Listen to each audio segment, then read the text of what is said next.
নমস্কাৰ মই জ্যোতিপ বৈশ্য মই আপোনালোকৰ বাবে কেইবাটাও ডাঙৰ খবৰ আপডেট এই মুহূৰ্তত লৈ অহাৰ চেষ্টা কৰিছোঁ। প্ৰথমটো আপডেট হৈছে যে বৰ্তমান সময়ত যুদ্ধৰ পৰিৱেশক লৈ কি আলোচনা হৈ আছে। কালি নিশাৰ ভাগত মই আপোনালোকক জনাইছিলোঁ যে ষ্ট্ৰেট অফ হৰমুজ ইৰাণৰ তৰফৰ পৰা বন্ধ কৰি দিয়া হৈছে আৰু ইয়াক লৈ ব্যাপক প্ৰতিক্ৰিয়াৰ সৃষ্টি হৈছিলে। আৰু আজিৰ যিখিনি আপডেট হৈছে যে ছুইজাৰলেণ্ডত এখন গুৰুত্বপূৰ্ণ বৈঠক অনুষ্ঠিত হৈছে ইৰাণ আৰু আমেৰিকাৰ মাজত। এই বৈঠক যদি কিবা কাৰণত বিফল হয় তেতিয়াহ'লে পুনৰবাৰ যুদ্ধৰ আৰম্ভ হ'ব। গতিকে এই বৈঠকৰ ওপৰত সকলোৰে দৃষ্টি নিবদ্ধ হৈ আছে। এই বৈঠকত ইনিচিয়েট কৰিছে পাকিস্তান আৰু কাটাৰে, অৰ্থাৎ পাকিস্তান আৰু কাটাৰ হৈছে তেওঁলোকৰ মাজৰ মেডিয়েটৰ, যোনে ইৰাণ আৰু আমেৰিকাৰ প্ৰতিনিধিসকলৰ মাজত এই সমগ্ৰ নেগচিয়েশ্যন প্ৰক্ৰিয়াটোত তেওঁলোকে অংশগ্ৰহণ কৰিব। গতিকে ছুইজাৰলেণ্ডৰ এই বৈঠকৰ ওপৰত বিশ্বৰ বহু কথা নিৰ্ভৰ কৰিছে। এতিয়া কিয় সমগ্ৰ ঘটনা সংঘটিত হৈছিলে মই ইতিমধ্যে আপোনালোকক জনাইছোঁ যে ইজৰাইলৰ তৰফৰ পৰা ইজৰাইলৰ ডিফেন্স মিনিষ্টাৰে কৈছে যে তেওঁলোকে লেবাননত আক্ৰমণ কৰা বন্ধ নকৰে, অৰ্থাৎ ইজৰাইলে আমেৰিকাৰ কথা যে নুশুনে সেয়া স্পষ্ট কৰি দিয়া হৈছে। ইয়াৰ কাৰণ কি? ইয়াৰ কাৰণ হৈছে নতুন এটা পোল প্ৰকাশ পাইছে য'ত ইজৰাইলৰ অধিকাংশ জনতাই কৈছে যে এই যুদ্ধৰ ফলত ইৰাণহে জয়ী হৈছে বা ইৰাণৰ লাভ হৈছে। ইয়াৰ কাৰণে ইজৰাইলত থকা বেঞ্জামিন নেতানিয়াহুৰ যি চৰকাৰ আছে এই চৰকাৰৰ ওপৰত এতিয়া হেঁচা পৰিছে। জনতাই প্ৰশ্ন কৰিছে যে আপোনালোকে যুদ্ধ কিয় কৰিলে যদি যুদ্ধ জয় কৰিব নোৱাৰিলে, যদি নেগচিয়েশ্যন কৰি ইৰাণে $300 বিলিয়ন পায়, অন্যান্য সা সুবিধা পায়, সকলো যদি তেওঁলোকৰ চেংচন আঁতৰাই দিয়ে, এই যুদ্ধৰ কি লাভ হ'ব? এনে কাৰণত ইজৰাইলৰ ওপৰত এতিয়া হেঁচা বৃদ্ধি পাইছে আৰু তাৰ বাবে ইজৰাইলে এই যুদ্ধ বন্ধ নকৰে। এই বাতৰি আপোনালোকক দি থকাৰ সময়তো দক্ষিণ লেবাননৰ কেইবাটাও প্ৰান্তত ইজৰাইলে আক্ৰমণ অব্যাহত ৰাখিছে। এফালে ইৰাণৰ তৰফৰ পৰা কি কোৱা হৈছে, আজি যি আলোচনা ছুইজাৰলেণ্ডত আৰম্ভ হৈছে য'ত জেডি ভেন্স আমেৰিকাৰ উপৰাষ্ট্ৰপতি উপস্থিত আছে, জেৰাড কুছনাৰ উপস্থিত আছে আৰু ষ্টিভ উইটকফ উপস্থিত আছে। অৰ্থাৎ ট্ৰাম্পৰ ছান ইন ল উপস্থিত আছে, ষ্টিভ উইটকফ যিগৰাকী তেওঁলোকৰ ডিপ্ল'মেট তেওঁ উপস্থিত আছে। ইৰাণৰ তৰফৰ পৰা কোন আছে?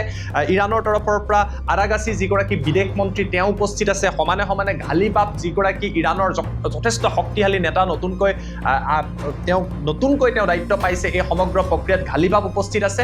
পাকিস্তানৰ তৰফৰ পৰা শ্বাহবাজ শ্বৰীফ উপস্থিত আছে আৰু কাটাৰৰ প্ৰতিনিধিও এই বৈঠকত উপস্থিত আছে। গতিকে এই বৈঠকখনত কি হয় তাৰ ওপৰত দৃষ্টি নিবদ্ধ হৈ থাকিব। ইৰাণে কৈছে, ইৰাণৰ মূল দাবী হৈছে যে লেবাননৰ ওপৰত ইজৰাইলৰ আক্ৰমণ বন্ধ হ'ব লাগিব। এয়া তেওঁলোকে এই বৈঠকত মেক চিয়ৰ কৰিব। গতিকে সেয়া প্ৰথম এজেণ্ডা বুলি এই মুহূৰ্তত ছুইজাৰলেণ্ডত কোৱা হৈছে। আৰু আমেৰিকাৰ কি এজেণ্ডা? আমেৰিকাই কৈছে যে আমেৰিকাৰ তৰফৰ পৰা মূল এজেণ্ডা হৈছে যে ইৰাণে কোনো কাৰণতেই নিউক্লিয়াৰ ৱেপন নাইবা পাৰমাণৱিক বোমা নবনায়, সেয়া স্পষ্ট হ'ব লাগিব। গতিকে এই দুটা বিষয়ক লৈ আলোচনা হ'ব। মূলতঃ এই দুটা বিষয়ৰ ওপৰতে সমগ্ৰ বিষয়টো আছে।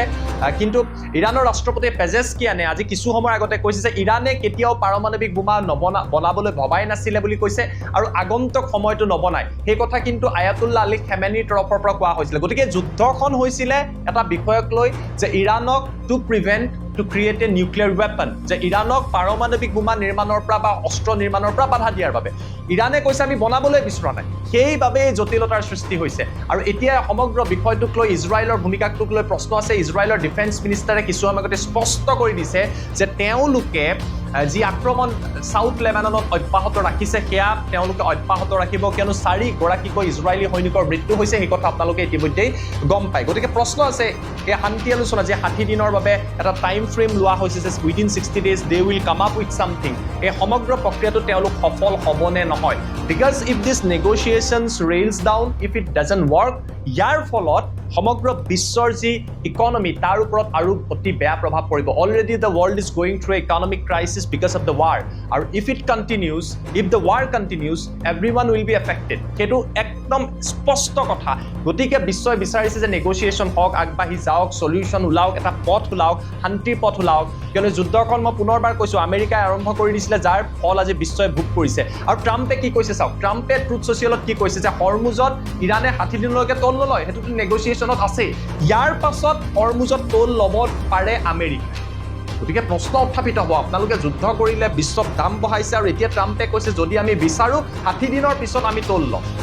গতিকে বাৰে বাৰে বিশ্বৰ জনতাই প্ৰশ্ন কৰিব, আমেৰিকাৰ ৰাষ্ট্ৰপতি ট্ৰাম্পৰ এই পদক্ষেপক লৈ প্ৰশ্ন কৰিব, যুদ্ধ আপোনালোকে কৰিলে, ইয়াৰ ফলত ইকনমিক ক্ৰাইচিছ আমাৰ হ'ল, আমি সমস্যাত পৰিছোঁ, আমি মূল্য বৃদ্ধিৰ সৈতে যুঁজ কৰি আছোঁ, আৰু আপুনি কৈছে যে সমগ্ৰ প্ৰক্ৰিয়াটোক লৈ আমি টোল সংগ্ৰহ কৰিম। গতিকে জনতাৰ মাজত প্ৰশ্ন থাকিব। এইখিনি থুলমূলকৈ যি ঘটনা সংঘটিত হৈছে তাৰ আপডেট মই আপোনালোকৰ বাবে লৈ অহাৰ চেষ্টা কৰিলোঁ। গতিকে আশা কৰিছোঁ যে শান্তি উভতি আহিব। আৰু এই বিষয়টোক লৈ ছুইজাৰলেণ্ডৰ বৈঠকক লৈ আপোনালোকে কিভাৱে কমেণ্ট কৰি জনাবলৈ নাপাহৰিব। ইয়াৰ সমানে সমানে মই আপোনালোকক কেইটামান আৰু তথ্য দেখুৱাৰ চেষ্টা কৰিছোঁ। আৰু এয়া যদি আপোনালোকে চাই, মই আপোনালোকক দেখুৱাই আছোঁ, এয়া হৈছে CNN যি এই মুহূৰ্তত বাতৰি তেওঁলোকে প্ৰকাশ কৰিছে তো য'ত তেওঁলোকে দেখুৱাইছে যে US and Iran to hold high level talks is Lebanon tops agenda গতিকে লেবাননৰ বিষয়টোক লৈ যে আলোচনা হ'ব সেয়া সুনিশ্চিত কাৰণ এই বিষয়টোক লৈ শান্তি চুক্তি ডিৰেইল হ'ব পাৰে ইয়াত যদি চাই কি কৈছে high stakes talk between US and Iran mediated by Pakistan and Qatar are due to underway in Switzerland Lebanon is expected to be the first topic under discussion গতিকে আৰু US Vice President J.D. Vance said the progress on the question of Iran's nuclear program is also one of the top priorities গতিকে এই গেটা বিষয়ৰ ওপৰত আলোচনা হ'ব লেবাননৰ বিষয়টোক লৈ আলোচনা হ'ব ষ্ট্ৰেট অফ হৰমুজক লৈ আলোচনা হ'ব কিয়নো ষ্ট্ৰেট অফ হৰমুজ ইৰানে কালি বন্ধ কৰি দিছিল অৱশ্যে আমেৰিকাই কৈছে যে আজি ষ্ট্ৰেট অফ হৰমুজ অব্যাহত আছে কিন্তু জাহাজবিলাকে ভয় খাই আছে বিভিন্ন ধৰণৰ তথ্য আহিছে কিন্তু আটাইতকৈ ডাঙৰ কথাটো চাওক ইজৰাইলৰ তৰফৰ পৰা কি কোৱা হৈছে Israel will not withdraw from Lebanon তেওঁলোকৰ ডিফেন্স মিনিষ্টাৰে এই কথাটো যেতিয়া উল্লেখ কৰি দিলে যে লেবাননৰ পৰা আমি উইথড্ৰ নকৰোঁ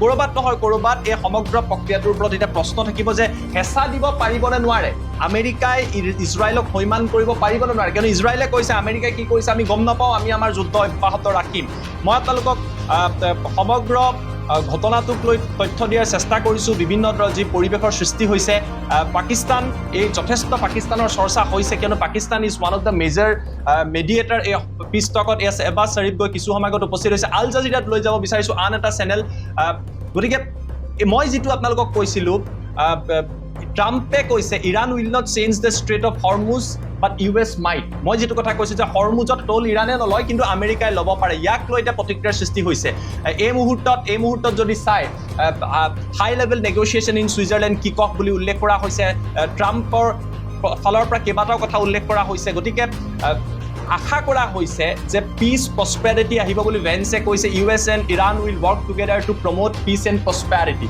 আমি সকলোৱে বিচাৰিছোঁ কিন্তু বহু এতিয়া প্ৰশ্ন থাকিব সমগ্ৰ পিষ্টকৰ প্ৰচেছটোক লৈ যে কিমান দূৰ সফল হ'ব নহয় গতিকে আৰু তাৰ সমানে যদি চাই ইজিপ্তত আন এখন বৈঠক চলি আছে পাকিস্তান চৌদি আৰবিয়া আৰু তুৰ্কীৰ মাজত গতিকে কেইবাখনো বৈঠক চলি আছে যিখন বৈঠকৰ কথা মই আপোনালোকক জনালোঁ গতিকে এই যিটো বিষয় এই বিষয়টোৰ ওপৰত এতিয়া বহুতৰে দৃষ্টি নিবদ্ধ হৈ থাকিব গতিকে এইকেইটা বিষয় আপোনালোকে গম পালে এইকেইটা বিষয়ৰ মই তথ্য লৈ অহাৰ চেষ্টা কৰিলোঁ গতিকে ছুইজাৰলেণ্ডত কি হ'ব এতিয়া আমেৰিকা ইৰাণৰ মাজত এই বৈঠক সফল হ'ব নে নহয় নে যুদ্ধৰ পুনৰ আৰম্ভ হ'ব তাৰ ওপৰত এতিয়া বহু কথা নিৰ্ভৰ কৰিছে কিয়নো কিবা কাৰণত যদি আলোচনা বিফল হয় যুদ্ধ পুনৰ আৰম্ভ হয় ই বিশ্বৰ বাবে অতিকৈ বেয়া হিচাপে পৰিগণিত হ'ব গতিকে এই বিষয়টোক লৈ আপোনালোকে কি ভাবে আমাক কমেণ্ট কৰি জনাবলৈ নাপাহৰিব